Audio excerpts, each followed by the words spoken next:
حضرت امیر حمزہ رضی اللہ تعالیٰ عنہ۔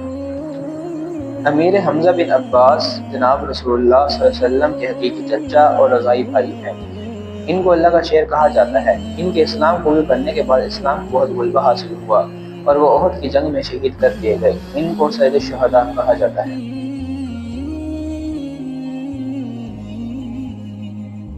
حضرت مصعب بن عمیر رضی اللہ عنہ۔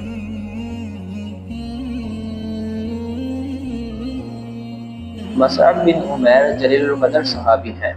جناب رسول اللہ صلی اللہ علیہ وسلم نے ان کو مدینہ منورہ بھیجا تھا تاکہ اہل مدینہ کو قرآن کی تعلیم دے اور ان کو دینی مسائل بتائیں۔ انہوں نے ہجرت سے پہلے مدینہ منورہ میں جمعہ پڑھایا تھا۔ وہ جاہلیت میں بڑے مالدار تھے اور بہت قیمتی لباس پہنا کرتے تھے، جبکہ وہ نہایت ہی خوبصورت بھی تھے۔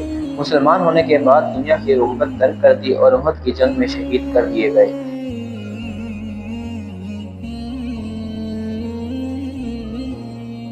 حضرت عبد الرحمن بن عوف رضی اللہ تعالیٰ عنہ۔